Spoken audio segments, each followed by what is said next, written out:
The Mafia boss got a call at midnight. His ex-wife was in an accident, and he was still her emergency contact. When he arrived, he found her unconscious and a little girl in the hallway with his eyes. 5 years ago, she walked away pregnant. Now, someone knows about his daughter, and they're coming for her.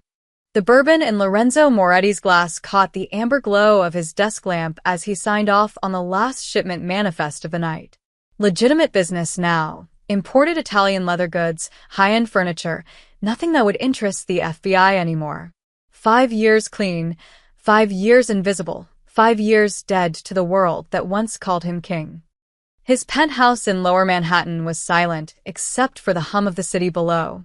No guards at his door. No encrypted phones. No blood on his hands. Just a man who'd walked away from an empire because staying meant becoming a monster he couldn't recognize anymore. The phone on his desk, his only phone now, just a regular iPhone, lit up with an unknown number. He almost didn't answer. Old instincts screamed trap. But something made him swipe. Mr. Moretti? A woman's voice, professional but strained. This is Mount Sinai Hospital. I'm calling about Elena Russo. You're listed as her emergency contact. Lorenzo's hand froze halfway to his mouth. Elena. He hadn't heard that name spoken aloud in 5 years. What happened? His voice came out rougher than he intended. There was an accident. A hit-and-run in Brooklyn. She's in surgery now, but she's stable. However, sir, there's a child with her. A little girl. She won't talk to anyone, and we can't reach any other family members. Can you come? Lorenzo was already grabbing his keys. I'm 10 minutes away.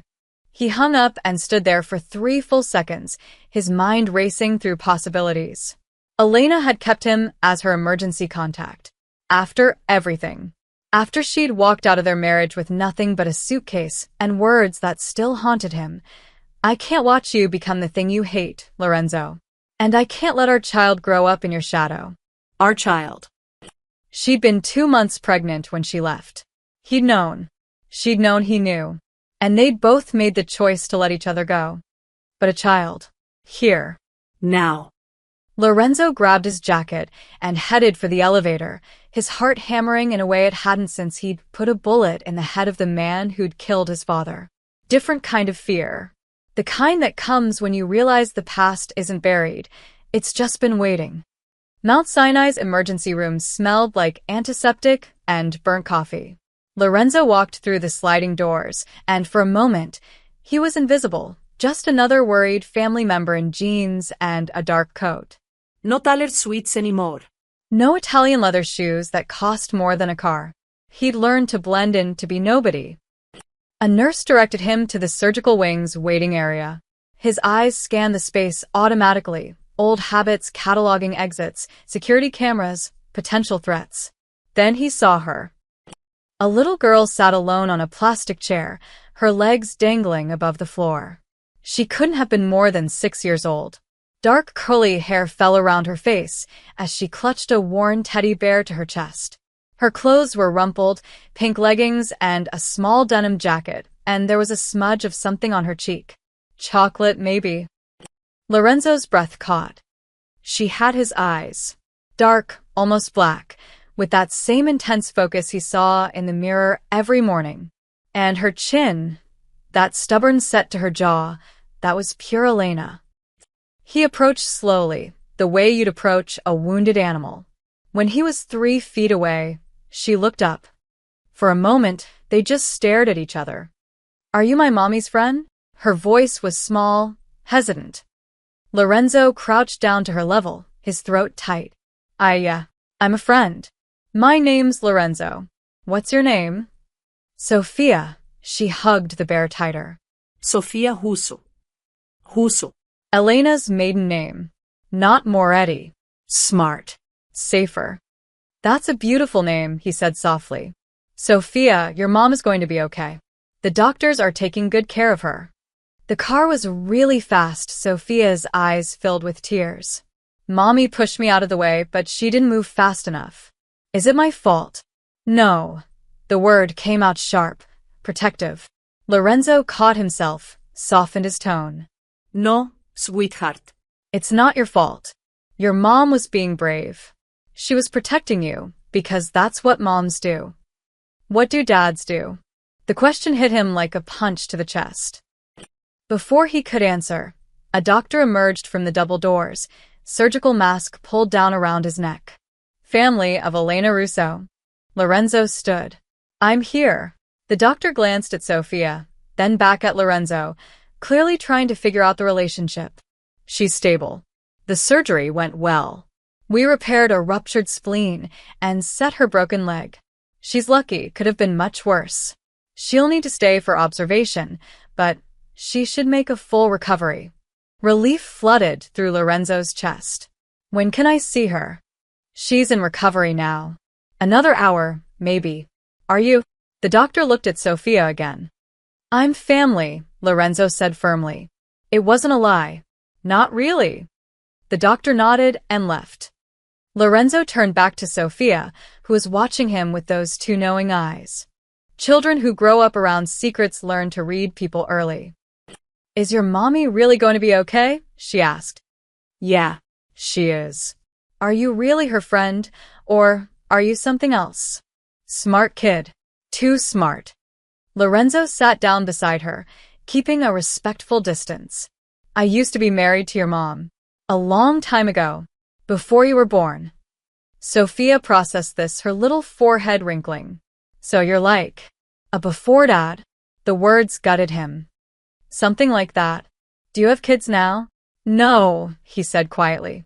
Just you. Sophia tilted her head, considering him with an intensity that was unnerving in someone so small. Then she did something that broke him completely. She scooted closer and leaned her head against his arm. I'm scared, she whispered. Lorenzo's hand hovered for a moment before he gently rested it on her shoulder. Me too, kiddo. Me too. They sat like that in the waiting room, a ghost of a man and the daughter he never knew he had, while Elena fought her way back to consciousness 3 floors above them. Lorenzo's mind was already racing ahead. Hit and run in Brooklyn. Could be random. Probably was random. But 5 years ago, he'd made a lot of enemies. And if anyone from his old life found out Elena was alive, found out about Sophia. His phone buzzed. Unknown number. Again. He checked the text. Heard you've been busy tonight, ghost. The king returns for his queen? How poetic. See you soon. Lorenzo's blood turned to ice. Vittorio. The game had just begun. Elena's room was dim when they finally let Lorenzo in. Sophia had fallen asleep in the waiting room, curled up on 2 chairs pushed together, the teddy bear clutched under her chin.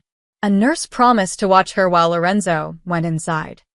Elena lay propped against white pillows, her face pale except for the bruising that had already started to bloom across her left cheekbone.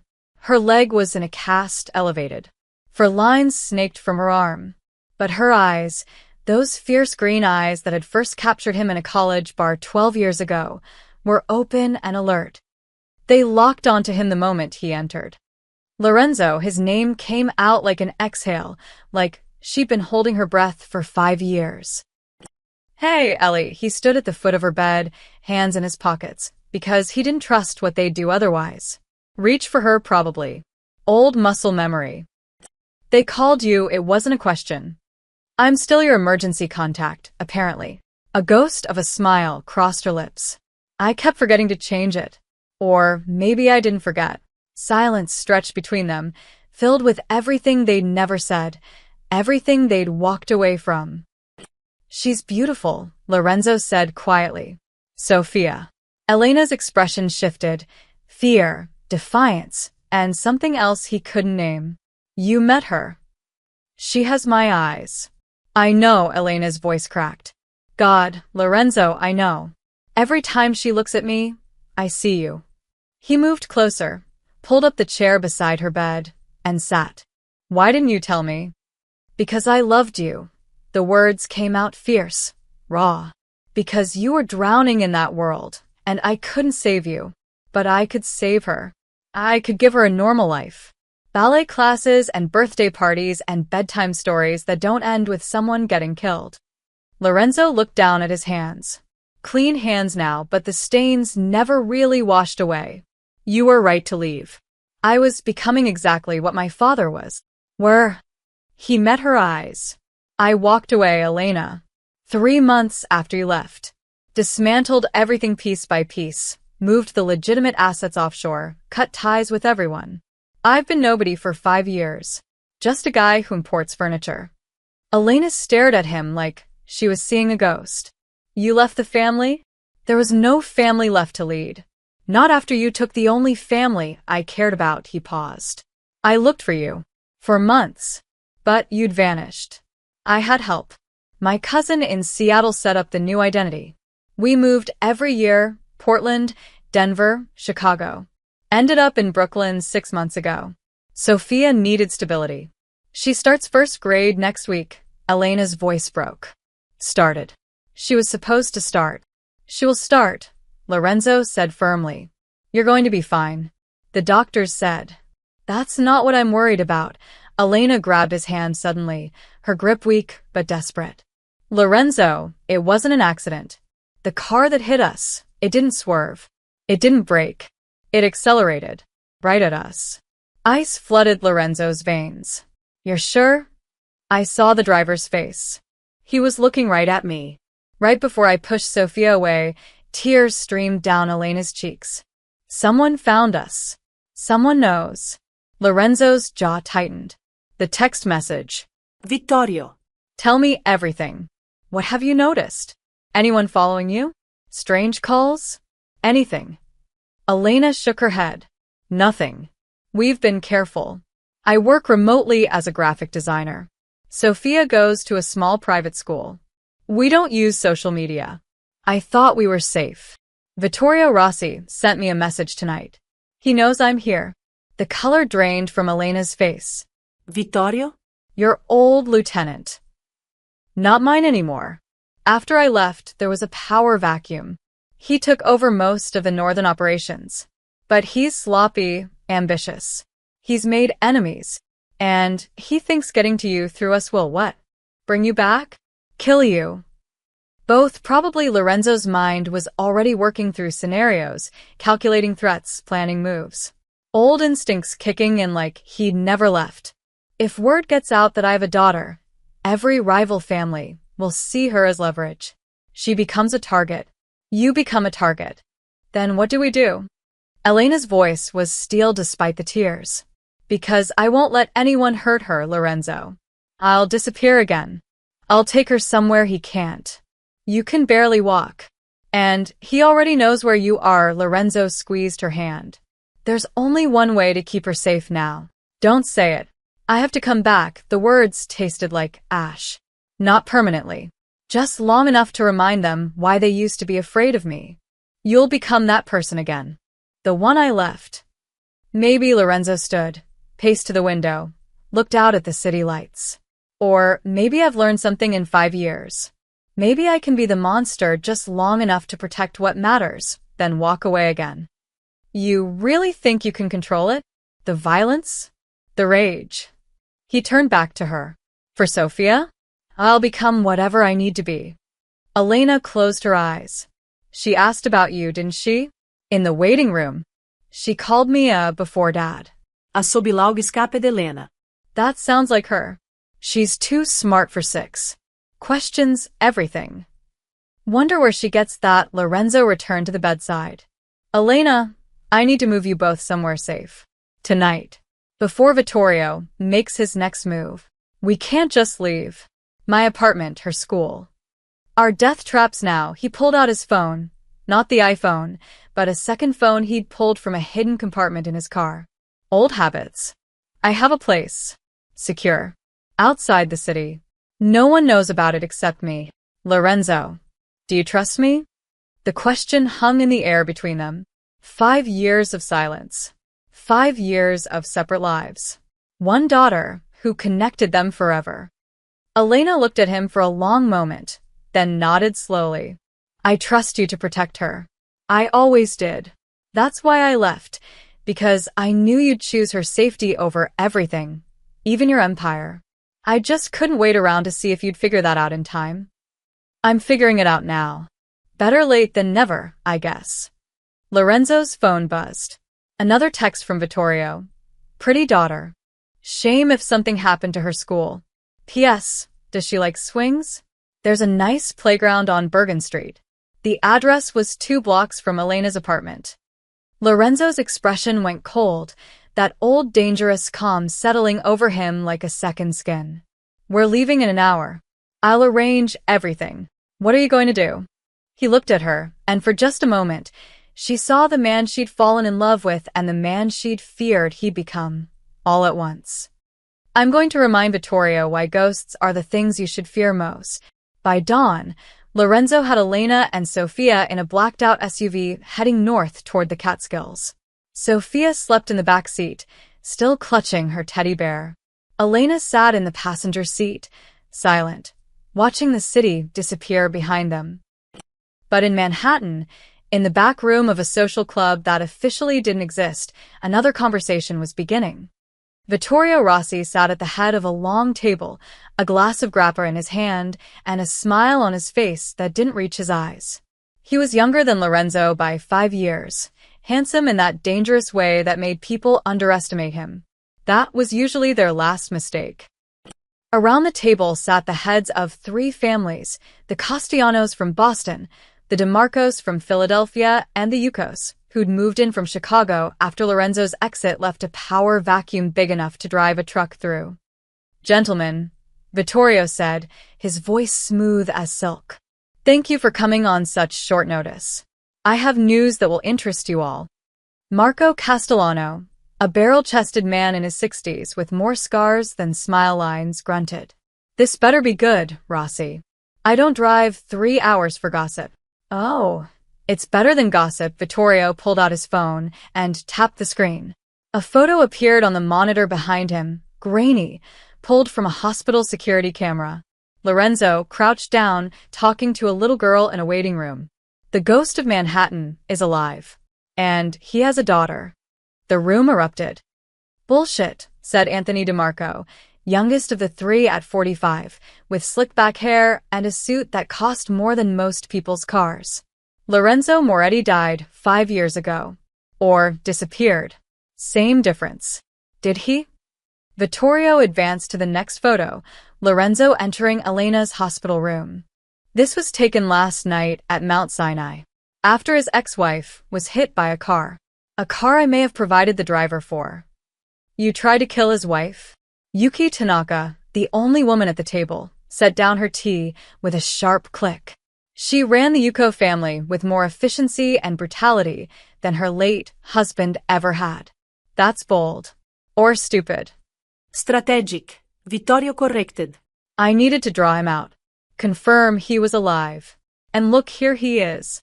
5 years of hiding, and all it took was threatening his family. Marco leaned back in his chair. So what?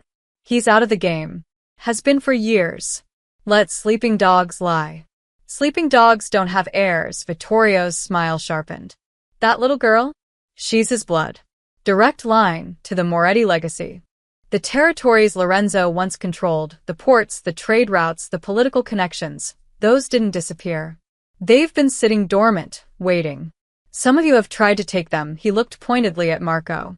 But the old families still remember who the real king was. They're loyal to the name, not to us. Get to the point, Yuki said coldly. The point is simple. Lorenzo's weakness is now visible. His daughter. If we control her, we control him. We can force him to transfer his assets, his connections, his loyalties. Or, Vittorio paused for effect, we eliminate them both. Remove the Moretti name from the board, permanently. Then we divide his old territory fairly among us. Fairly, Anthony snorted. Meaning you get the biggest piece. I did the work. I drew him out. I found the weakness. Vittorio's voice hardened. I spent 5 years building power while you all fought over scraps. Now I'm offering you a chance to feast. But if you're not interested, how do you know he won't just disappear again? Marco interrupted. take the girl, and vanish. Because I made it personal. I threatened his child directly. Sent him her school address. Vittorio refilled his grappa. Lorenzo Moretti was many things, but he was never a coward. He won't run. He'll fight. And when he does, he'll be rusty, sloppy, emotional. He's been playing businessman for 5 years. We've been sharpening our teeth. Yuki studied the photos. He doesn't look rusty to me. He looks like a man who remembered why people used to fear him. Then we make them fear us more, Vittorio stood. I'm moving men into Brooklyn tonight. The wife and kid were at Mount Sinai, but by now he's moved them somewhere secure. We find that location. We end this quickly. And if we can't find them, Anthony asked, then we burn down everything he cares about until he comes to us. Vittorio's eyes glittered. His old restaurants, his legitimate businesses, the charity foundation his mother started, all of it. We make noise. We make him choose between hiding and fighting. Marco stood slowly. You're talking about starting a war. I'm talking about finishing one that never ended. Lorenzo walked away, but he never surrendered. That makes him a threat as long as he breathes. Vittorio walked to the window overlooking Mulberry Street. 5 years ago, he was untouchable, the king of Manhattan. But kings who abandon their thrones don't get to keep their crowns. They get buried in the ruins they left behind. I'm in, Anthony said. The DeMarco family will commit 20 men and full access to our Philadelphia ports. When you find a girl, we want a cut of the Moretti shipping operations. Yuki considered longer. The Yuko family will provide intelligence and financial backing. But we don't touch the child unless absolutely necessary. Bad for business when civilians start paying attention. All eyes turned to Marco. The old man stood there, remembering a night 20 years ago when a young Lorenzo Moretti had walked into a meeting just like this one and single-handedly negotiated peace between 5 warring families. The kid had been fearless, brilliant, dangerous. He'd built an empire on respect and terror in equal measure. He taught you everything you know, Vittorio, Marco said quietly. You really think you can beat your teacher? He's not my teacher anymore. He's just a man protecting a family he abandoned. Vittorio's smile was all teeth. And men with weaknesses are easy to kill. Marco nodded slowly. The Castellano family is in. But when this goes sideways, and it will, don't come crying to me. It won't go sideways. Vittorio raised his glass. To the fall of kings and the rise of new empires. They drank. Outside, the city moved on, unaware that beneath its surface, old powers were stirring. By noon, word would spread through every underground channel, every hidden club, every backroom deal from New York to Chicago. The ghost is alive. The hunt is on. And Lorenzo Moretti's daughter is the prize. In the Catskills, Lorenzo's burner phone buzzed with messages from old contacts, people he hadn't spoken to in 5 years. Is it true? Do you need soldiers? The young ones don't remember you. Teach them. He deleted them all except one, from a number he recognized. Tommy Chen, his old driver, the only man from his past life he'd kept tabs on. The message was simple. Vittorio's calling a council. For families. They're coming for her, boss. All of them. Lorenzo looked at Sophia through the rearview mirror, sleeping peacefully, unaware that her existence had just reignited a war. He typed back, let them come.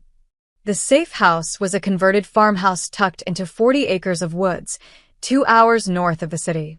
Lorenzo had bought it under a shell corporation 3 years ago, one of many contingencies he'd hoped never to use.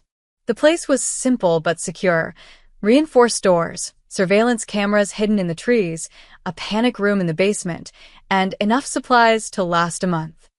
Elena woke up as the SUV crunched up the gravel driveway.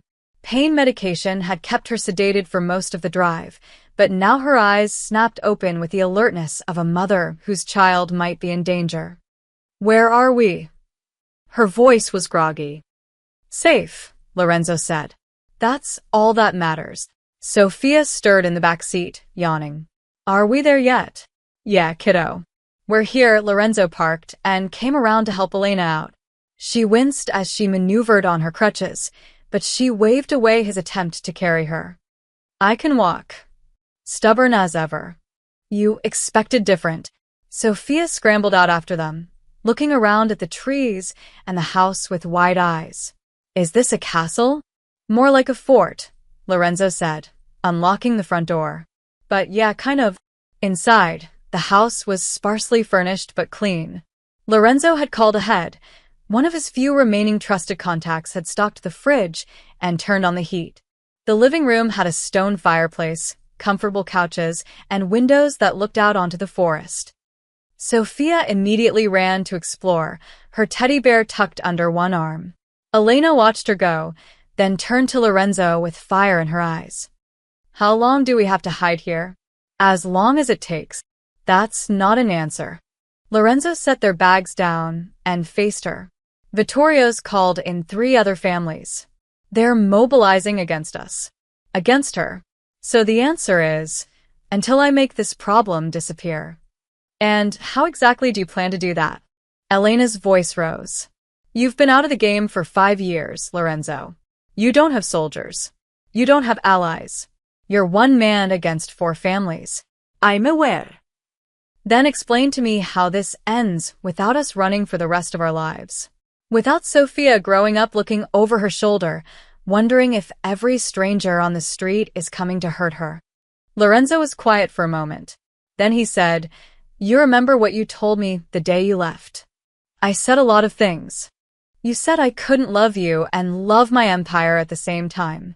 That I had to choose. He met her eyes. I chose wrong.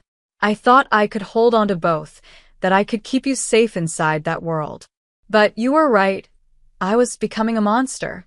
So I walked away from the empire. But I never stopped loving you. Elena's breath caught. Lorenzo, I'm not asking you to forgive me. Or take me back. I'm just telling you the truth. He moved closer. For 5 years, I've been half alive. Going through the motions. Pretending I was content being nobody. Then I saw Sophia in that hospital, and something woke up. Not the monster, something else. The part of me that knows what I'm fighting for now. You can't protect us by becoming him again. The man you were. I'm not becoming him, Lorenzo interrupted. I'm using him. There's a difference. The old Lorenzo? He fought for power, for respect, for an empire built on fear. This Lorenzo fights for a 6-year-old girl who called me a before dad and made me realize I want to be her actual dad. Tears spilled down Elena's cheeks. You should have stayed dead. You should have let us disappear. Maybe. But they found you anyway. Vittorio found you. And if he could, others will too, Lorenzo's voice softened. Elena, I know you hate needing me. I know you spent 5 years building a life without me. But right now, I'm all that stands between Sophia and people who see her as a tool or a target. So yeah, I'm going to use every dark skill I learned in that world. But this time, I'm using them for something that matters. Before Elena could respond, Sophia's voice called from upstairs. Mommy, there's a room with bunk beds. Can I sleep on the top? Elena wiped her eyes quickly. Let me see, baby. She hobbled toward the stairs, and Lorenzo moved to help her. For a moment, their hands touched on the railing. Neither pulled away. Interfied, Elena whispered. Not of them. Of losing you to that darkness again. Then keep me in the light, Lorenzo said. You and Sophia. Be the reason I come back. Upstairs, they found Sophia bouncing excitedly in a bedroom painted soft yellow. The bunk beds were carved wood, probably left by the previous owner. Sunlight streamed through the windows. Can I, Mommy? Please. Elena smiled despite everything. Let's start with the bottom bunk until my leg heals. I need to be able to reach you for bedtime stories. Will we be here a long time? Maybe a little while. Is it because of the bad people? Sophia's voice was suddenly small. The ones who hurt you with the car? Elena and Lorenzo exchanged glances. They'd always agreed to never lie to their child, back when they'd had those hypothetical conversations about parenting before everything fell apart. Elena knelt down carefully, wincing. Yes, sweetheart. There are some people who want to hurt us. But Lorenzo, she hesitated, then continued, your dad is going to make sure they can't. Sophia looked at Lorenzo with those dark, knowing eyes. Are you really my dad? The question hit him like a bullet. He crouched down beside Elena. Yeah. I am. I know I wasn't around before, and I'm sorry for that. But I'm here now, and I'm going to keep you and your mom safe. I promise. Do you know how to fight bad people? I used to be very good at it. Good. Sophia threw her arms around his neck suddenly, fiercely. Because I don't want mommy to get hurt again. Lorenzo's arms came up automatically, holding her tight. Over Sophia's shoulder, he saw Elena's face, torn between fear and something that looked dangerously like hope. His phone buzzed. He pulled it out carefully, not letting go of Sophia. The message was from Tommy. They hit your mother's foundation office. Burned it to the ground. Message spray-painted on the wall. We're coming for the princess. Lorenzo's expression went cold. Elena saw it. What happened? They just made it personal. He stood, gently setting Sophia down. I need to make a call. You two get settled.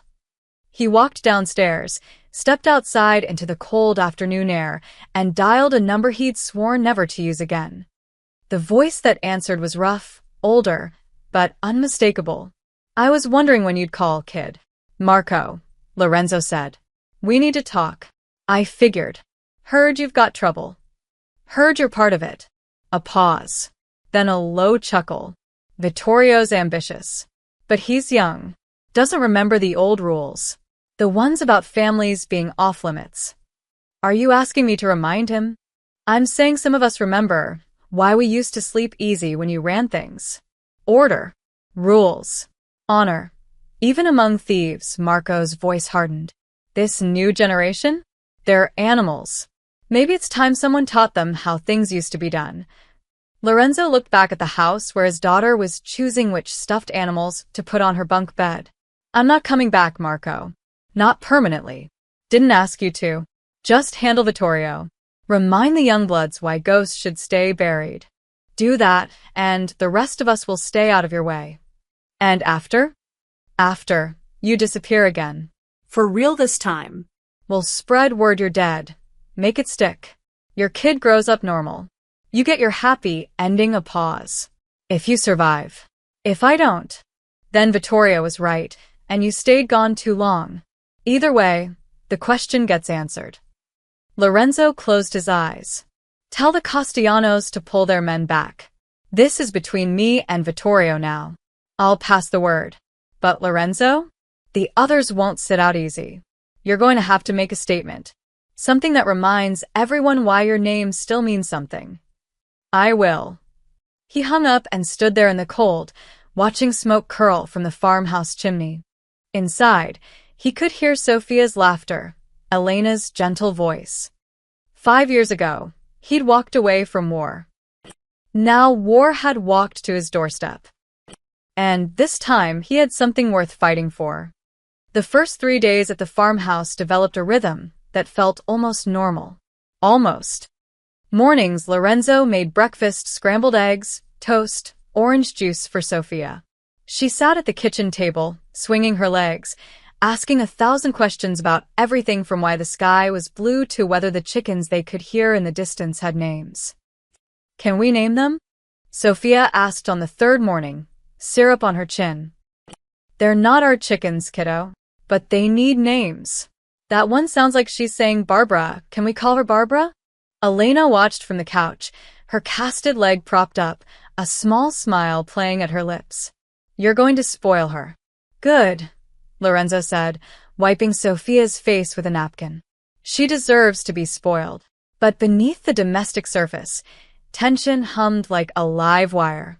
Elena saw it in the way Lorenzo checked his phone constantly, the way his eyes tracked every bird that flew past the window, the way his hand instinctively moved to his waistband where he'd started carrying a gun again. At night, after Sophia fell asleep, they sat by the fireplace in careful silence. Elena reading, Lorenzo planning. The space between them filled with everything unsaid. On the fourth day, Sophia found a box of art supplies in one of the closets and decided Lorenzo needed a portrait. Sit still, she commanded, wielding a crayon with serious concentration. I am sitting still. You're thinking too hard. I can see it in your forehead. Stop thinking. Elena laughed from the couch. Good luck with that.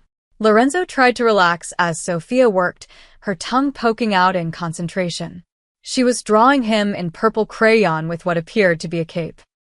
Am I a superhero? He asked. Obviously. You're protecting us from bad guys. That's what superheroes do, Sophia added a yellow sun in the corner. Mommy says you used to do bad things, but now you're good. Is that true? Elena's eyes shot up from her book. Lorenzo felt the weight of both their gazes. Yeah, he said carefully.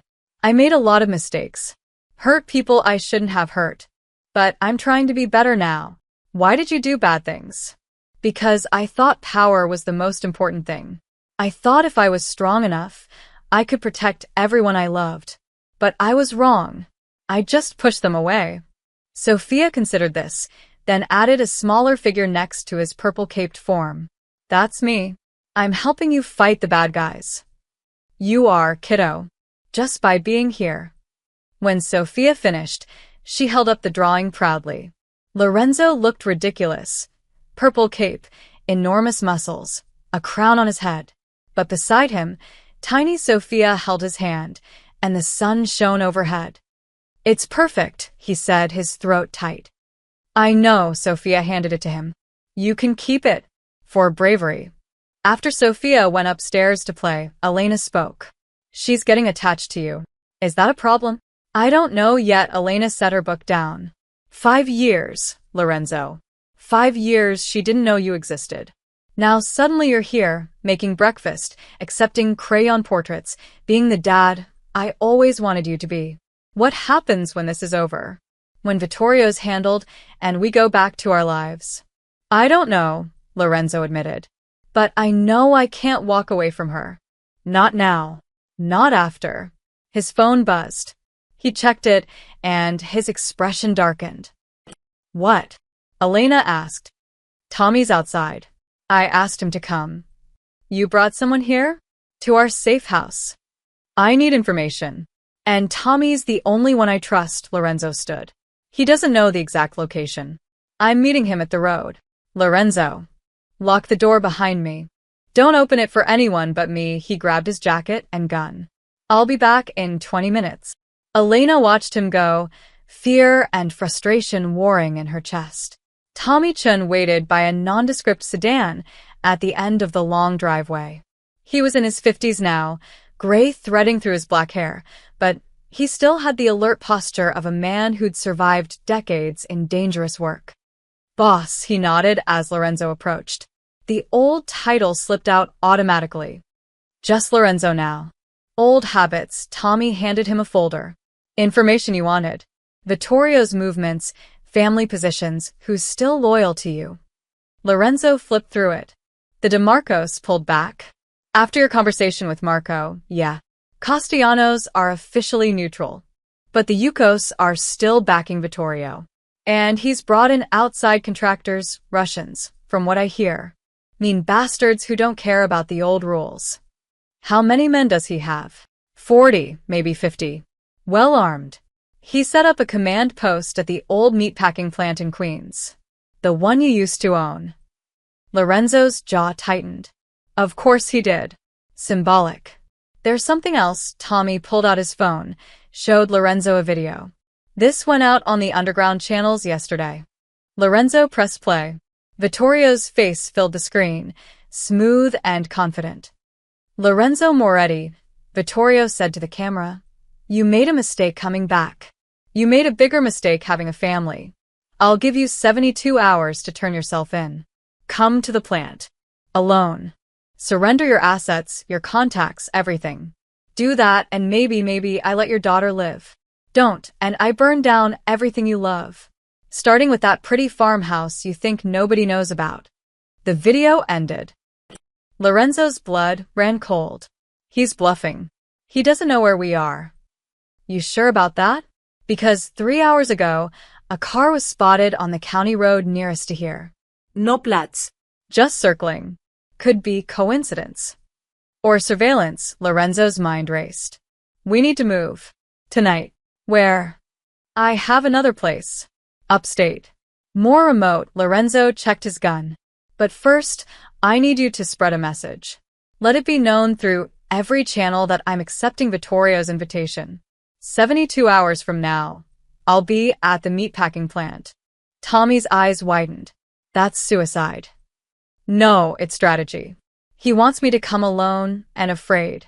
Instead, I'm coming prepared. Lorenzo handed the folder back. And I need to borrow some of your men. People you trust. How many? 10. Well-trained. Loyal. Boss, Lorenzo, you've been out 5 years. You think you can just walk into a trap and walk back out. I think Vittorio's made a critical mistake. He thinks I'm weak now because I have something to lose. But that's exactly what makes me dangerous. Lorenzo started walking back toward the house. A man protecting his family doesn't fight to win. He fights to survive. And there's nothing more terrifying than that. Inside the farmhouse, Elena had managed to hobble upstairs to check on Sophia. She found her daughter at the window, looking out at the darkening forest. What are you thinking about, baby? Is Lorenzo really my dad? Yes. He is. Sophia was quiet for a moment. I asked him to braid my hair tomorrow. Like you do. Do you think he knows how? Elena's heart clenched. I don't think so. But I bet he'd try if you ask. Good, Sophia turned from the window. I like him, Mommy.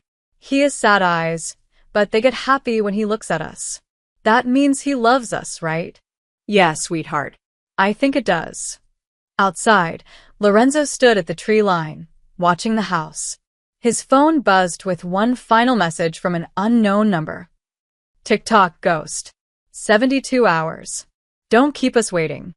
Lorenzo deleted it and headed inside. He found Elena and Sophia in the bedroom, Sophia chattering about naming all the forest animals. Hey, he said softly. Sophia? I have a favor to ask. What? Tomorrow morning, will you teach me how to braid hair?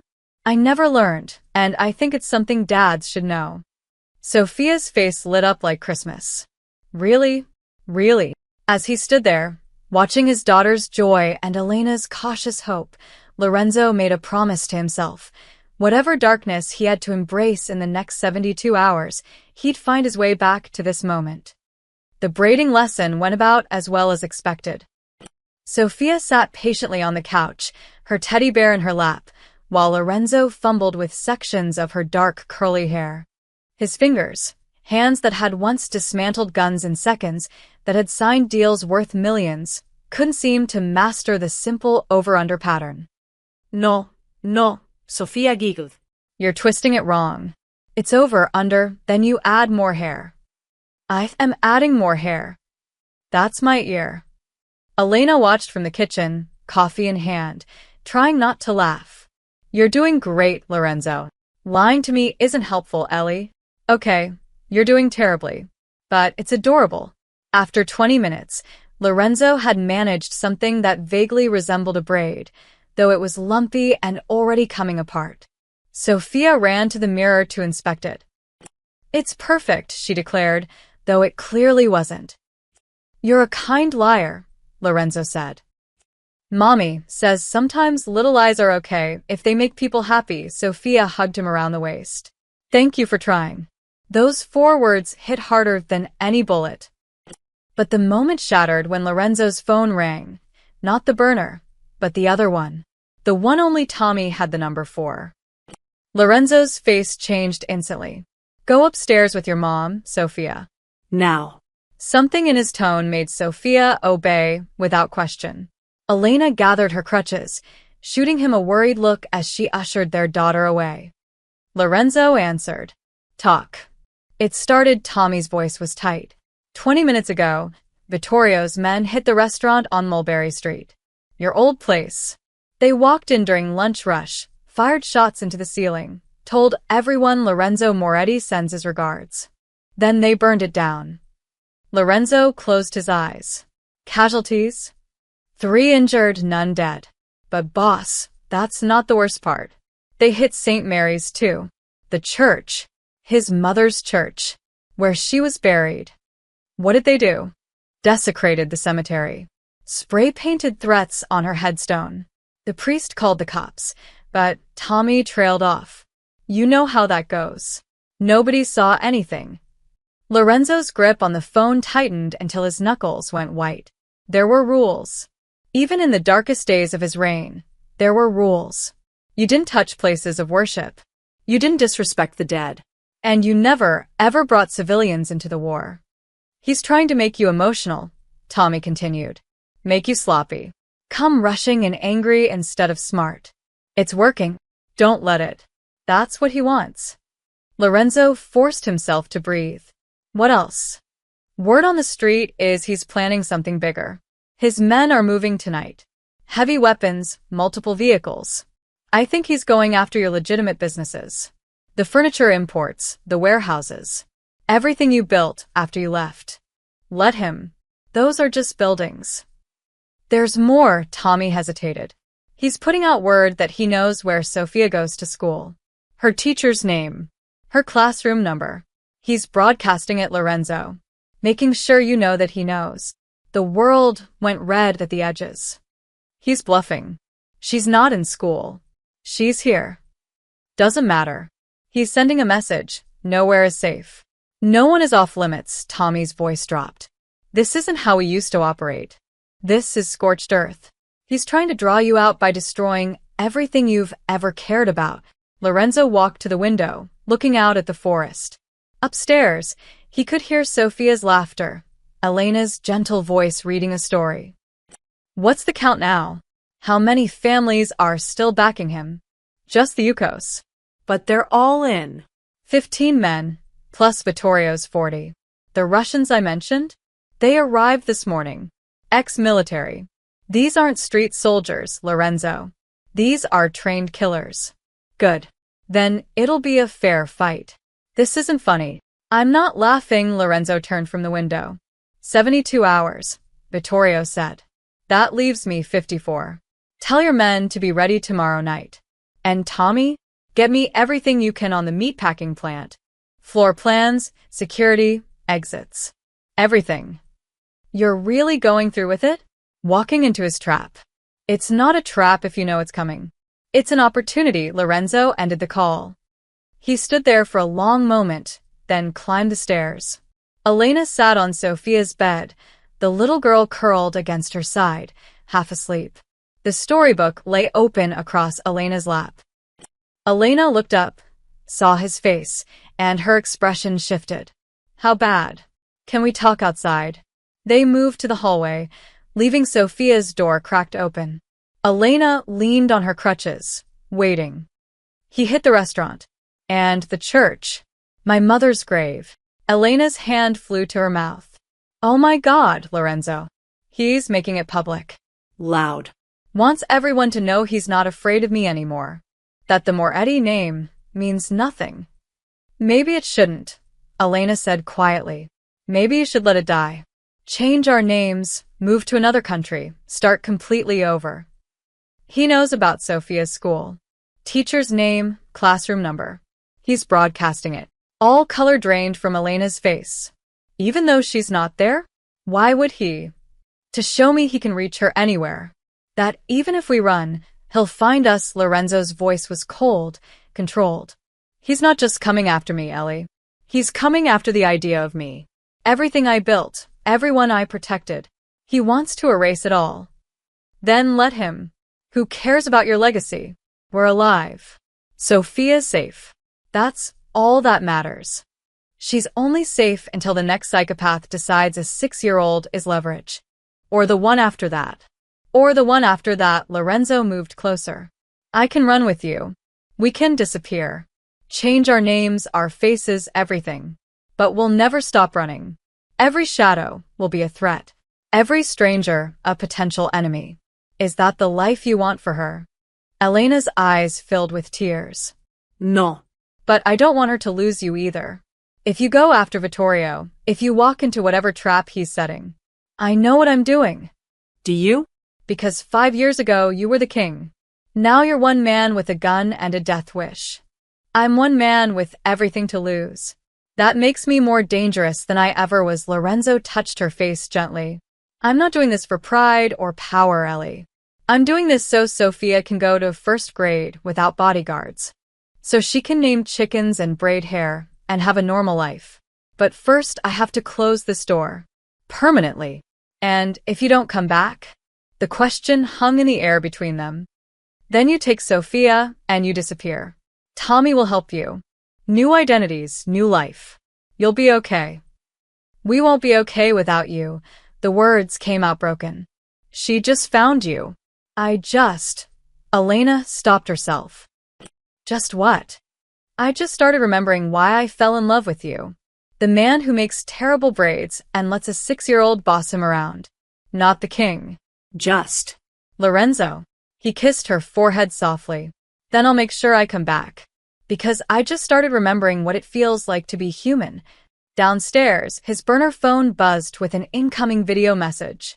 Lorenzo pulled away from Elena, checked it. His blood turned to ice.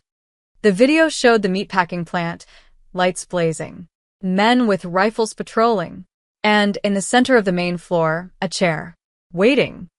Vittorio's voice overlaid the footage. 48 hours now, Ghost. The clock's ticking. And every hour you make me wait, I destroy another piece of your old life.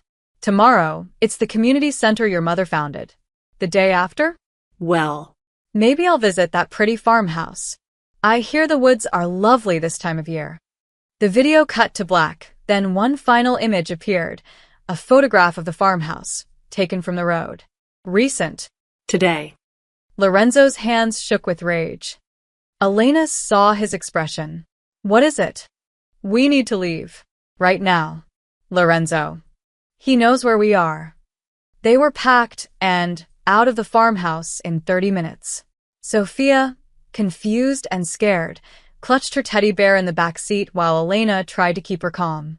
Lorenzo drove fast but controlled, his eyes constantly checking the mirrors. Where are we going? Sophia asked in a small voice. On an adventure, Elena said, forcing brightness into her tone. Right, Lorenzo? Right. A surprise aventure. But there was no adventure in Lorenzo's eyes. Only cold calculation. He drove for 2 hours, taking random turns, doubling back, making sure they weren't followed. Finally, he pulled into a small motel off Route 9, the kind of place that took cash and didn't ask questions. Stay here, he told Elena. Keep the door locked. I'll be back in 3 hours. Where are you going? To end this. But not the way Vittorio expects. Elena grabbed his arm. Lorenzo, please. Don't do anything stupid. I'm done being stupid. Now I'm being smart. He kissed Sophia's forehead. Be good for your mom, kiddo. Are you coming back? Always. He left before Elena could stop him. Lorenzo drove to a diner in Poughkeepsie and slid into a booth at the back. Tommy arrived 10 minutes later with a laptop and a grim expression. You're playing with fire, Tommy said, opening the computer. Good thing I know how to burn. Lorenzo studied the screen, detailed surveillance photos of the meatpacking plant, guard rotations, weapon counts. He's got 55 men. I've got 10. Those aren't good odds. So we get more men. No. We get smarter. Lorenzo zoomed in on a photo. Vittorio thinks I'm coming to fight. That I'll show up angry and stupid, guns blazing, trying to prove I'm still the king. That's what he's prepared for. What are you prepared for? Lorenzo smiled, but there was no warmth in it. Vittorio was my student. I taught him everything, tactics, strategy, how to read people. But there's one thing I never taught him. What's that? How to fight someone who doesn't care about winning. Only surviving. Lorenzo pulled out his phone. I need you to spread some information. False information. Let it slip that I'm moving Elena and Sophia to a safe house in Connecticut. Give them an address. A fake address. No. A real one. Abandoned warehouse I used to own. Has some security. Looks legitimate. Lorenzo's eyes glittered. While Vittorio sends his men there, thinking he's getting ahead of me, I'll be somewhere else entirely. Where? Right under his nose, Lorenzo pointed to the surveillance photo. See this section? The old administrative offices. Vittorio's using them as his command center. 3 guards, maybe 4. Sloppy. He's focused on the main floor, expecting a frontal assault. Tommy stared. You're going to sneak into his headquarters?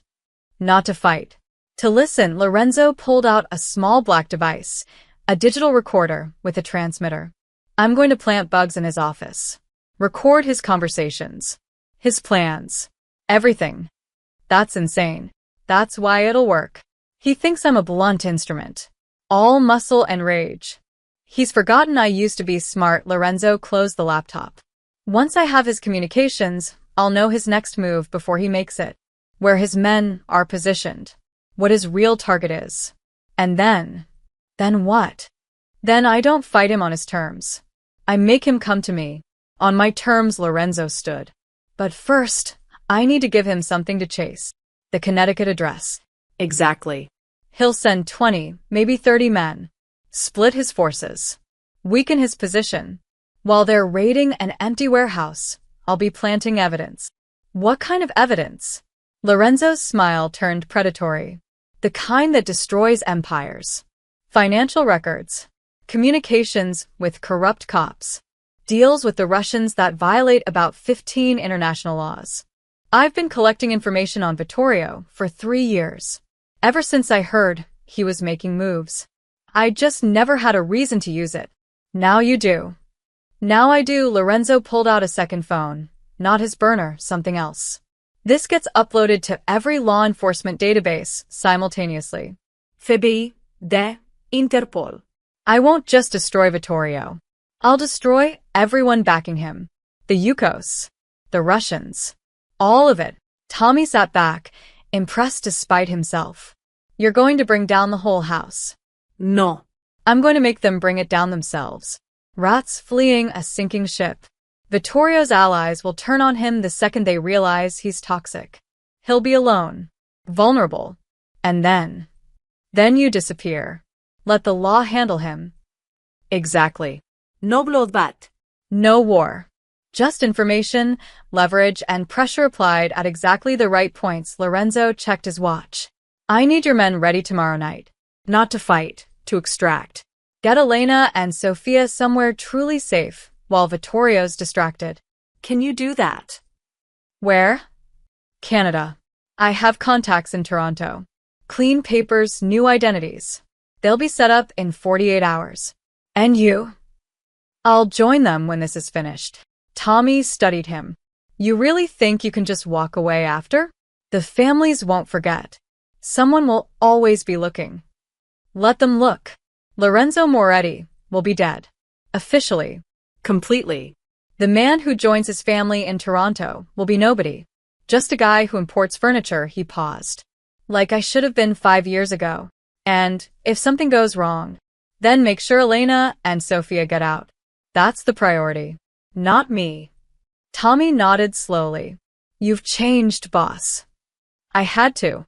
For her, Lorenzo pulled out his wallet, showed Tommy the crayon drawing Sofia had made, the purple-caped superhero holding her hand. This is who I'm fighting for now. Not territory. Not respect. Just her.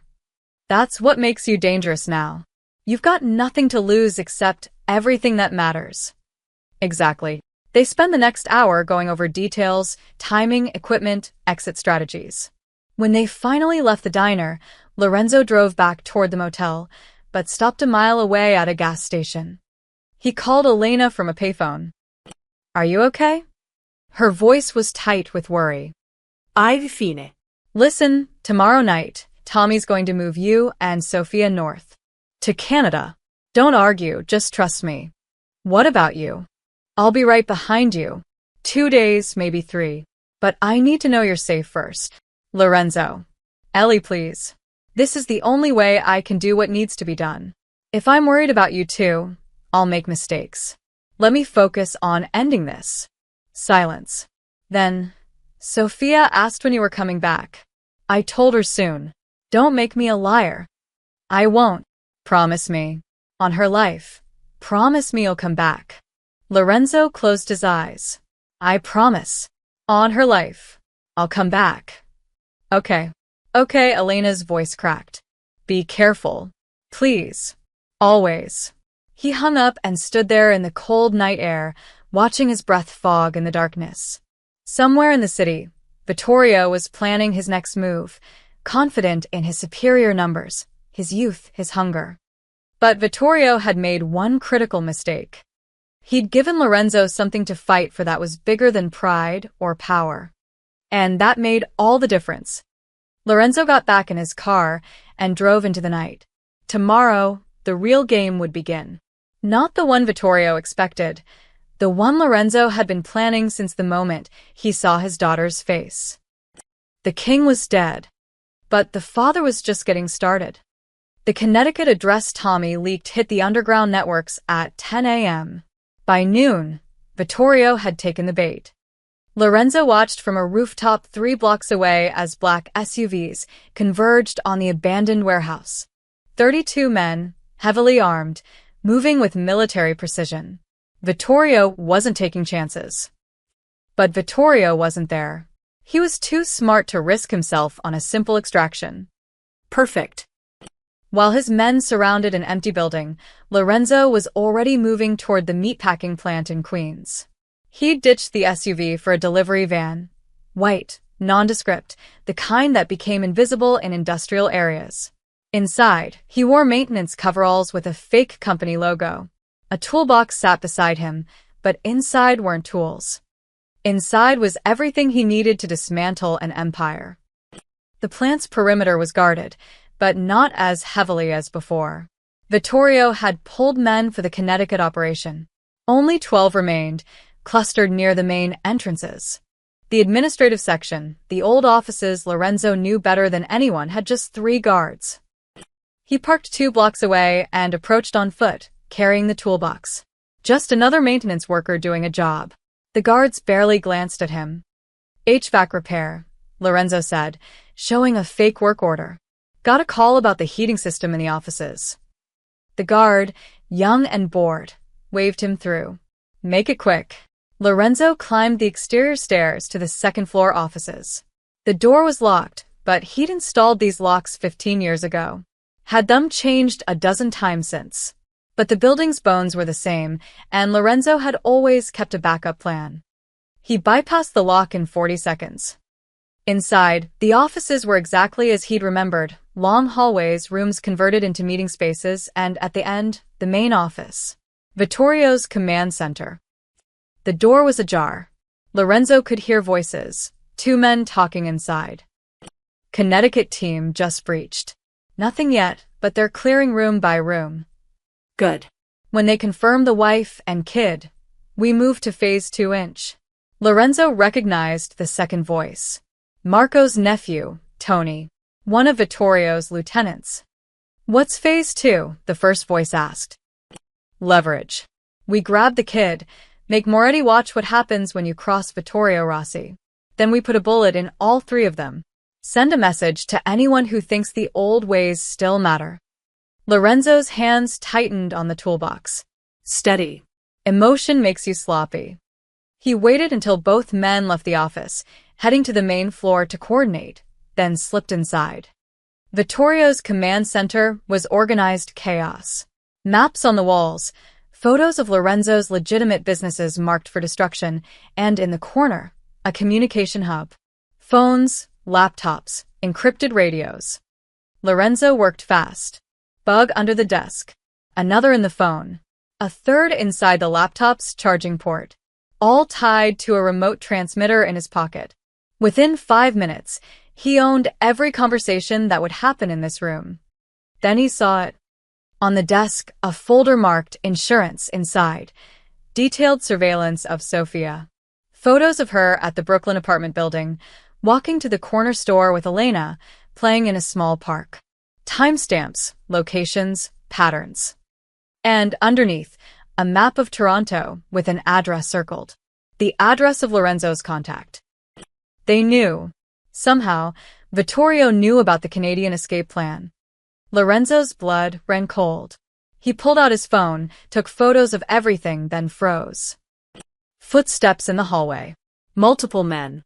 coming fast. He glanced at the window, second floor, fire escape outside. But the window was painted shut, would make noise opening. The door was the only exit, and men were approaching. Lorenzo did the only thing he could. He slid under the desk, pulled his gun, and waited. The door opened. 3 sets of footsteps entered. Absolutely sure? Vittorio's voice, sharp and excited. They're certain it's them?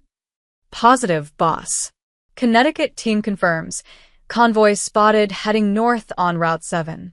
Civilian car, woman matching Elena Moretti's description, child in the back seat. They're following at a distance. Lorenzo's heart stopped. Convoy? There was no convoy. Elena and Sophia were at the motel, waiting for Tommy. Unless. Beautiful, Vittorio laughed. He thinks he's so smart, sending decoys to Connecticut while moving his real family somewhere else. But we've been tracking every car within 50 miles of that farmhouse. Did he really think we would notice? What do you want us to do? Let them get to the secondary location. Wherever Moretti thinks is safe. Then we take them. Use them to draw him out. Vittorio paused. Actually, no. Change of plans. Stop them now. On the highway. Make it look like an accident. Kill the wife. Take the kid. And Moretti will come running straight to us. Emotional. Broken. Easy to kill. Lorenzo's finger moved to the trigger. 3 feet away. He could take them all, but the noise would bring more guards. And if Vittorio died here, his men would scatter, including whoever was following that convoy. But if Lorenzo didn't act, that convoy would be stopped. And whoever was in that car. Wait. Convoy. Decoy. Elena's description. Tommy. Tommy had sent a decoy. Lorenzo's mind raced through the possibilities. Tommy must have anticipated Vittorio's surveillance. Set up a fake extraction to draw attention away from the real one, which meant Elena and Sophia were moving now, while everyone watched the decoy. But if the decoy got stopped, if Vittorio's men discovered it was fake, they'd know. They'd scatter their forces, find the real car. Lorenzo needed them to believe the decoy was real, at least long enough for Elena and Sophia to cross the border. Under the desk, Lorenzo made a decision. He pulled out his own phone, not the burner, not the regular phone, but a third device, a disposable. He typed a quick message to Tommy. Decoy compromised. Abort real extraction. Go now. But he couldn't send it. Not without the phone's light giving away his position. Vittorio and his men were still talking. Want confirmation when they have the girl. Photos. Video. I want Moretti to see what we have before we make the trade. What trade? You said we'd kill them. We will. But first I want to watch him beg. The great Lorenzo Moretti, on his knees, pleading for his daughter's life. That's the image that'll destroy his legacy forever. The men left, their footsteps receding down the hallway. Lorenzo waited 30 seconds, then slid out from under the desk. He sent the message to Tommy, then looked at the bugs he'd planted. They were useless now. He'd heard what he needed to hear. Vittorio knew about the decoy. Knew about Toronto. Knew too much. Someone had talked. Or Vittorio had been smarter than Lorenzo gave him credit for. Either way, the plan was blown. Lorenzo moved to the window, forced it open despite the noise. The fire escape groaned under his weight as he descended. No alarms yet, but they'd know someone had been there soon. He reached the van and drove, not back to the motel but to a new location. A backup plan for the backup plan. His phone buzzed. Tommy, got your message. Real extraction already in motion. They're clean. ETA to border, 2 hours. Relief flooded through him. Elena and Sophia were safe. Moving. The decoy had worked perfectly, drawn all attention while the real escape happened invisibly. But then another message came through. Boss problem. Decoy car just got stopped. Highway patrol, but too many officers, wrong uniforms. It's Vittorio's men. They're about to discover it's empty. Lorenzo pulled over, his mind racing. Once Vittorio knew the decoy was fake, He'd realize Lorenzo had outmaneuvered him. He'd panic, scatter his forces to find the real extraction. Unless Lorenzo gave him something bigger to focus on. Lorenzo turned the van around, heading back toward the meatpacking plant. He texted Tommy, "Tell your decoy drivers to run." Led Vittorio's men on a chase. Away from the border. Away from the real extraction. Where to? Lorenzo smiled grimly. To me, he was done playing defense. Done hiding. Done running. If Vittorio wanted Lorenzo Moretti, he'd give him exactly that. But not the broken, emotional man Vittorio expected. The king. One last time. Lorenzo pressed the accelerator and drove toward the war he'd been avoiding. Not for pride. Not for power. For the two people in a car somewhere behind him, driving toward safety and a future he'd bought them with one final performance. The abandoned opera house on the edge of Red Hook stood like a ghost of old New York, beautiful even in decay. 15 years ago, Lorenzo and Vittorio had met there for the first time. A young Vittorio, ambitious and hungry, had asked to join Lorenzo's organization. Lorenzo had brought him to this place, tested him, and ultimately made him a lieutenant. Now Lorenzo stood on the same stage, alone, waiting. The text he'd sent Vittorio was simple. "You want me? I'm at the beginning, where it all started. Come alone, or you'll never know what I took from your office." It was 11 p.m. The decoy chase had led Vittorio's men on a wild pursuit through 3 counties before the drivers finally ditched the car and vanished. By Lorenzo's calculations, Elena and Sofia had crossed into Canada 20 minutes ago. Safe. Beyond Vittorio's reach. Now he could finish this. Footsteps echoed through the opera house. Not one person. Multiple. Lorenzo smiled grimly. Of course Vittorio hadn't come alone. The main doors opened, and Vittorio walked in flanked by 6 armed men.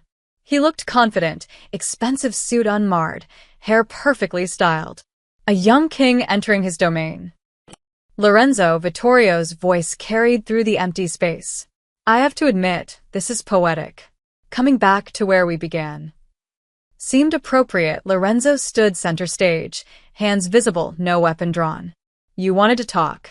So talk." "There's nothing to talk about. You're finished. Your family's gone. Yeah, we figured out the decoy. Cute trick. But we'll find them. Canada, Mexico, Europe, doesn't matter. We have resources, time, and motivation. Do you?" Lorenzo pulled out his phone. "That's interesting. Because 10 minutes ago, I sent a very detailed file to the FBI. Financial records showing your connections to the Russian Bratva. Communications proving you've been smuggling weapons through ports you don't control, ports that belong to the Castellano family."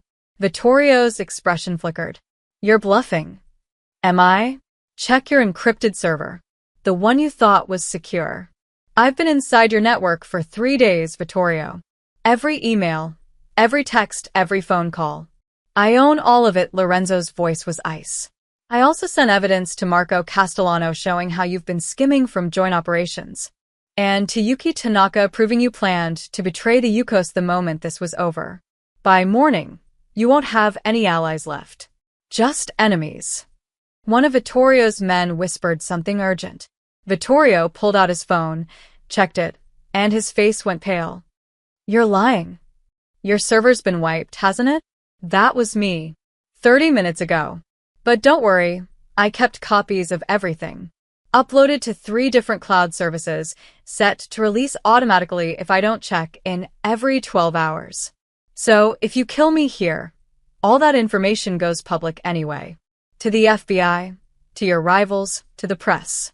Your empire burns either way." Vittorio's hand moved toward his gun. "You son of..."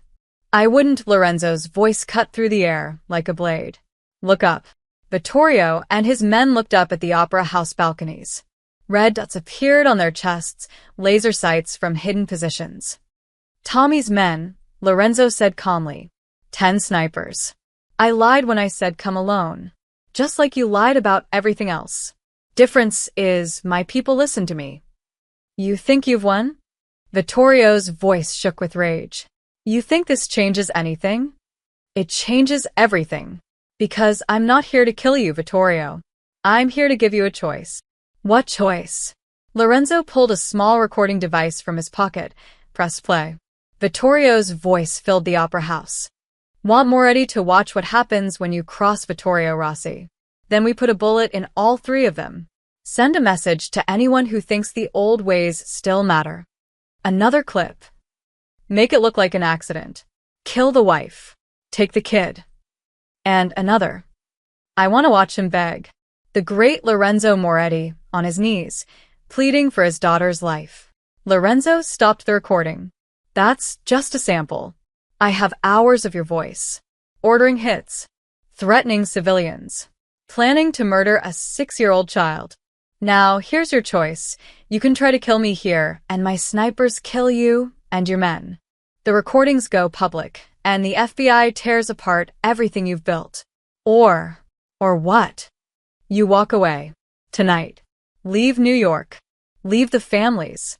Disappear the same way I did 5 years ago. I'll bury the evidence. Wipe it clean. You get to live, start over somewhere else. But you never come near my family again. Ever. Vittorio laughed, but it was hollow. You expect me to just run? Abandon everything I've built? I'm giving you what I took 5 years ago, a chance to walk away with your life. Most people don't get that option. I'm only offering because I don't want my daughter growing up knowing her father killed someone.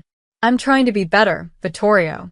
But if you make me choose between being good and protecting her, Lorenzo's eyes went cold. I'll choose her every single time. This is insane. The families won't let me just walk away.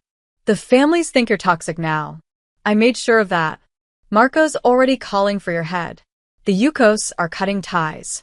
You're alone, Vittorio. The only question is whether you're smart enough to stay alive. Sirens wailed in the distance.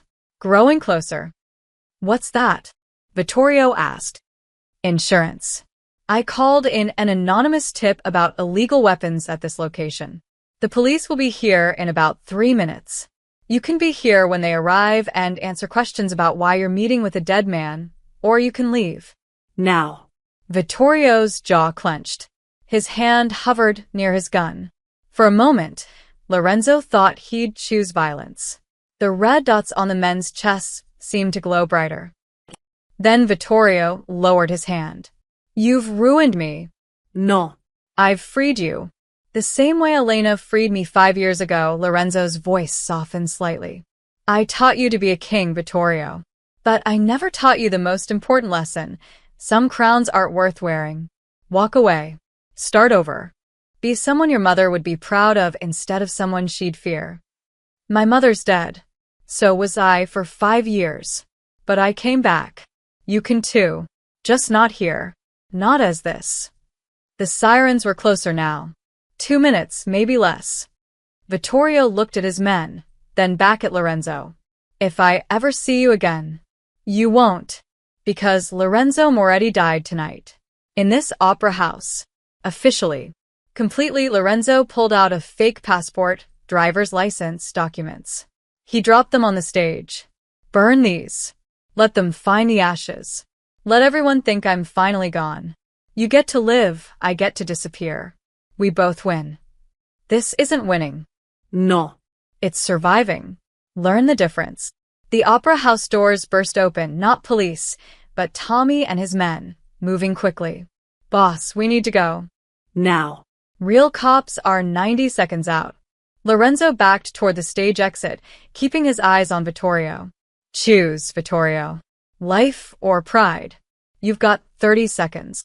Vittorio stood there, surrounded by reds, sirens screaming closer, his empire crumbling around him.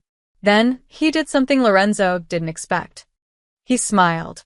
A real smile, not the practiced one he wore like armor. You really did it. You actually got out and stayed out. I thought it was impossible. It's not, but it's hard. Harder than fighting. Lorenzo paused at the exit. Don't make the same mistakes I did. Don't wait until you've lost everything to figure out what matters.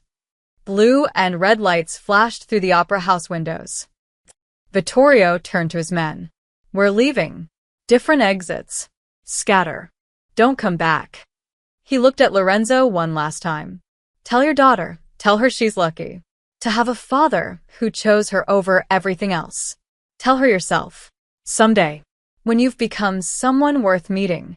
Lorenzo disappeared through the stage exit as police poured through the front doors. Behind him, he heard Vittorio and his men scattering, heard the police finding nothing but empty space and burned documents on a stage. By the time they searched the building, everyone was gone.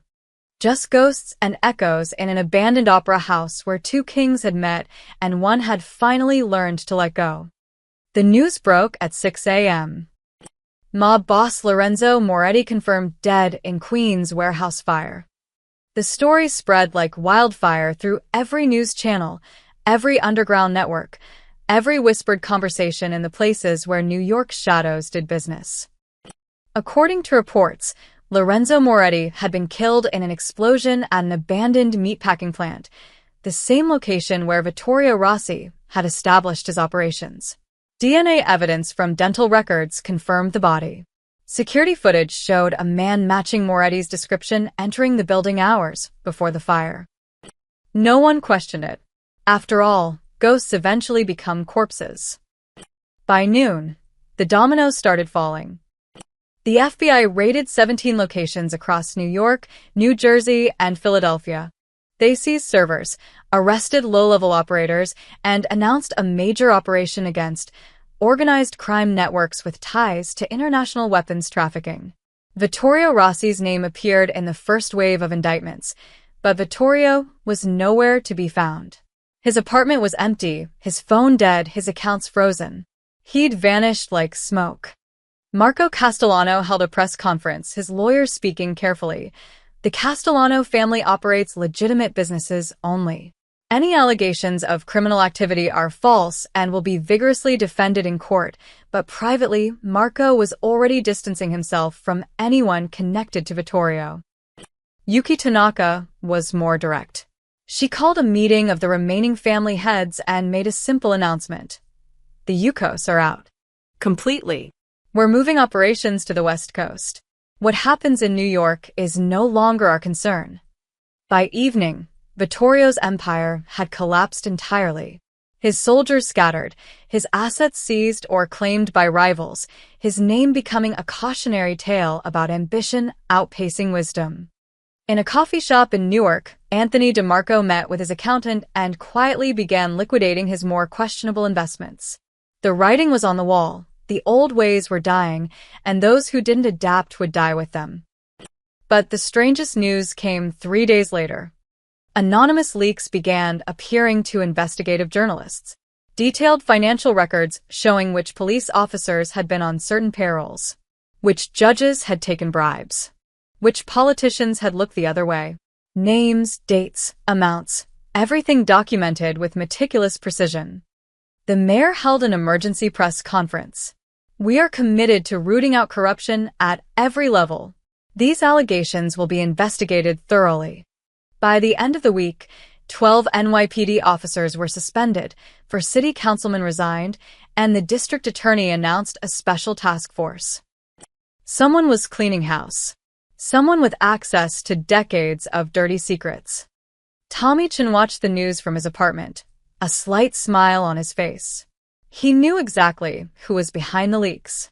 One final gift from a ghost, burning down the corrupt systems that had allowed men like Vittorio to flourish. His phone buzzed. Unknown number. Single text. Thank you for everything. Give them hell. El. Tommy deleted the message and poured himself a drink. To absent friends and new beginnings. Across the city, in places high and low, people reacted to Lorenzo Moretti's death in different ways. At St. Mary's Church, Father Michael held a quiet memorial. Only 3 people attended, elderly parishioners who remembered Lorenzo's mother, who'd once been the heart of this neighborhood. They prayed for his soul, hoping he'd found peace. At the restaurant on Mulberry Street, burned but being rebuilt, the new owner found an envelope of cash in the mailbox. No note, just enough money to finish the renovations. Impossible to trace. At the community center Rosa Moretti had founded 40 years ago, the director discovered their mortgage had been mysteriously paid off. The bank claimed it was an accounting correction, but the director knew better. She hung a small photo of Rosa in the hallway, next to it a handwritten sign. Some legacies never die. In Brooklyn, at Sophia's school, the principal received a large anonymous donation to the scholarship fund. The note attached said simply, "For the children who dream of better futures." Lorenzo Moretti was dead, the news said. But his ghost was busy. On the 7th day, Tommy received a package. Inside was a burner phone with a single contact saved, family. He didn't call it. He just kept it charged, waiting. The phone rang at midnight. "It's me," Lorenzo's voice, quiet and tired. "Are they looking?" "Not anymore. The FBI is satisfied. The families consider you gone. Vittorio's warrant just went international, but smart money says he's already in South America somewhere." "Good. How's the family?" A pause. Then, "Perfect. She started school today. First grade, just like Elena wanted. Cried a little at drop-off, but came home excited about her teacher and new friends. Normal kid problems." Tommy smiled. "And Elena?" "Learning to forgive me. It's slow. But we've got time now." Lorenzo's voice carried something Tommy had never heard before. Contentment. "Thank you, Tommy. For everything. For believing I could be more than what I was. You always were more, boss. You just needed a reason to see it. I'm not the boss anymore. I'm just a guy named Michael Carson who imports furniture. Boring. Invisible. Exactly what I need to be." Michael Carson. That's a terrible name. Sophia picked it. Said I looked like a Michael. Tommy laughed. "She's got your instincts." "God, I hope not. I hope she never has to develop those instincts." A breath. "I'm destroying this phone after this call. You won't hear from me again. We're really gone this time." "I know." Tommy raised his glass to the phone. "Be happy, Lorenzo. You earned it." "So did you. Take care of the old neighborhood for me. Keep them honest." Someone has to." The line went quiet for a moment. Two old friends saying goodbye. "Tommy, one more thing." "Yeah. If Sophia ever asks about me, about who I was before, tell her the truth. Tell her I was a bad man who tried to be good. That I made mistakes, but I tried to fix them. Don't make me a hero. Just make me human." "I will. Now go. Be with your family." The call ended. Tommy sat in his apartment, looking out at the city lights. Somewhere out there, probably Toronto or Vancouver or some quiet town nobody had heard of, Lorenzo Moretti was reading bedtime stories and making terrible braids and learning what it meant to be a father. The king was dead. Long live the father.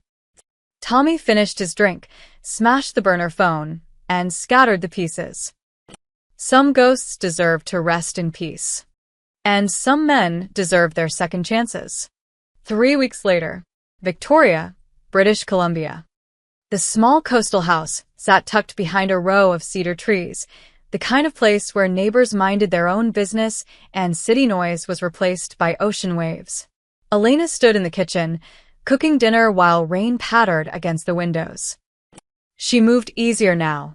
The cast was off, replaced by a walking boot she'd be rid of in another week. Physical therapy 3 times a week. Normal problems. Human problems.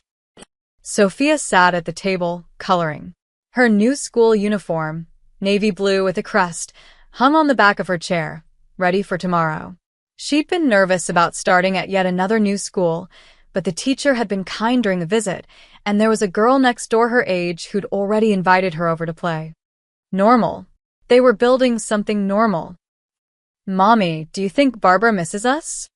Sophia asked, not looking up from her drawing. "Who's Barbara?" "The chicken. From the farmhouse. Remember?" Elena smiled sadly. "I'm sure she's fine, baby. Chickens are very resilient. Like us." "Yeah." "Like us." The doorbell rang. Elena froze. They weren't expecting anyone. Didn't know anyone here yet. The house was rented under a false name, Paperwork processed through layers of shell companies. Stay here, she told Sophia, reaching for the phone Tommy had given her. One button for emergency. One call, and they'd disappear again within hours. She approached the door, looked through the peephole. A delivery man stood on the porch, holding a package. Baseball cap pulled low, jacket collar up against the rain. Normal, except the way he stood, the set of his shoulders. Something familiar. Elena opened the door a crack, keeping the chain on. Delivery for Carson? The man said, voice muffled. Carson. Their new name. But they'd had nothing delivered. Elena's hand moved toward the phone. Then the delivery man looked up, and she saw his eyes. Dark. Intense. Heartbreakingly familiar. Lorenzo? She whispered. He pulled the cap lower. Package for you, ma'am. Needs a signature. Elena's hands shook as she unchained the door. He stepped inside quickly, closed it behind him, and only then pulled off the cap. It was him. Thinner, maybe. Beard grown out. Hair longer and dyed darker. But him. You shouldn't be here, Elena said, even as relief flooded through her. I know. I needed to see you. Both of you. Make sure you were really okay. We're okay. We're safe. You promised you'd wait. That it wasn't safe yet. It's not. But 3 weeks felt like 3 years. Lorenzo set down the package. Actually empty, just a prop. I was careful. 3 different flights, fake passport, cash only. Nobody followed me. I'll be gone by morning. Lorenzo. Daddy. They both turned. Sophia stood in the kitchen doorway, clutching her teddy bear, eyes wide. Hey, kiddo, Lorenzo said softly. Sophia ran to him, and he caught her, lifting her up. She wrapped her arms around his neck and buried her face in his shoulder. You came back, she said into his jacket. Mommy said you would, but I was scared you wouldn't. I promised, didn't I? I always keep my promises to you. Lorenzo held her tight, his eyes closed. Over her head, he met Elena's gaze. I'm sorry. I know this isn't the plan. I know I'm risking. Stop, Elena said, moving closer. Just stop. You're here. That's what matters. I can't stay. You know that, right? Another week, maybe 2, and then we'll deal with it. Together, Elena touched his face, the new beard unfamiliar under her fingers. You look different. That's the idea.